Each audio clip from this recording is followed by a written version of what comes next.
بصوا بقى يا حلوين، البيزك الامور ده اول لون معانا، واستنوا معايا لاخر الفيديو عشان تشوفوا كل الالوان. ما تنسوش اللايك والاشتراك بتاعنا الامور. بصوا بقى اللون الهافان وجماله، لونه حلو قوي. طبعا هو المفروض يبقى الواحد ارفع كده 5 كيلو على الاقل، عشان بقول لكم هو اخره 80 كيلو، بس احنا مدين 5 كيلو رينج كده زياده. بس هو شكله حلو قوي في اللبس، بيدي شيب للجسم، شكله حلو وخطير جدا. يلا بينا نشوف اللونين التانيين. بصوا بقى اللون الابيض حلو ازاي، بجد الالوان كلها احلى من بعض في اللبس. شكله شيك امور، ستايله مختلف، الخامه ناعمه وطريه، الخامه كوريشه، والكم بتاعه هو كم حلو قوي، مش الكم القصير. يلا بينا نشوف باقي الالوان.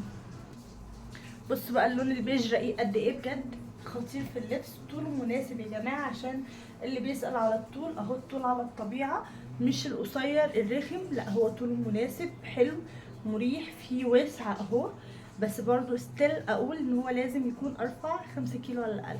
تعالوا بينا نشوف باقي الالوان. لايك للفيديو وانتظروني في فيديو جديد كمان لللبس على الطبيعه.